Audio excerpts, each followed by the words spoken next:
यार मुझे तो ख्याल हो तो कि आप नंढे बच्चे के वॾे वॾे से रमायूं ताकि इनखे की सिखल मिले तो 5 साल कोन आई थी हिकिड़ो अहिड़ी न थिए तो अहिड़ो आहिनि की आहिनि नारिया नहीं हो घणा मैच थिया आहिनि सीनियर ने जूनियर जा इनसे करो पहला बधे जमात जा टूर्नामेंट थींदा बधे जमातूं आपस में रमनि थियूं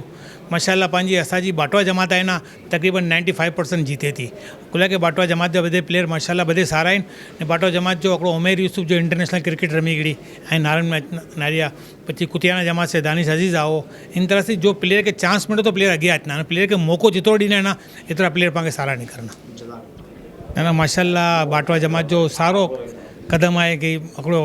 बाटवा लीग कराया है इनसे नंढे बच्चे के बड़े बच्चे के चांस मिलनो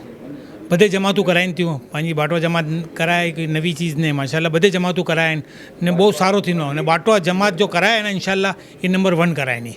इंशाल्लाह में पाकिस्तानी प्लेयर भी ना टूर्नामेंट में इंशाल्लाह एंट्री कराइणो है टूर्नामेंट में वधे मैच नारा भी अचना ने फाइनल में प्राइज डिस्ट्रीब्यूशन में इंशाल्लाह प्लेयर अचना।